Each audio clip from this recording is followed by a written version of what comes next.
নমস্কার, আমি আপনাদের খুব চেনা একটি আবৃত্তি বলে শোনাচ্ছি। সুকুমার রায়ের লেখা সৎপাত্র। শুনতে পেলুম পোস্তা গিয়ে, তোমার নাকি মেয়ের বিয়ে।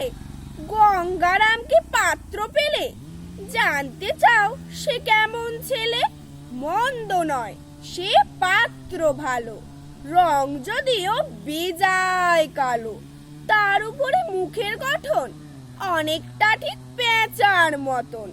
বিদ্যে বুদ্ধি বলছি মশাই, ধন্যী ছেলের অধ্যবসায়।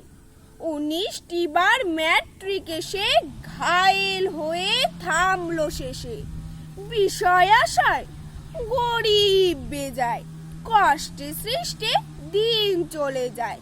মানুষ তো নয় ভাইগুলো তার, একটা পাগল একটা গোয়ার, আরেকটি সে তৈরি ছেলে, জাল করে নোট গেছেন জেলে। কনিষ্ঠটি তবলা বাজায়, যাত্রা দলে 5 টাকা পায়। গঙ্গারাম তো কেবল ভোগে, পিলের জ্বর আর পাণ্ডু রোগে। কিন্তু তারা উচ্চ ঘর, কংসরাজের বংশধর। শ্যামলাহিরি বনগ্রামে কি যেন হয় গঙ্গারামে।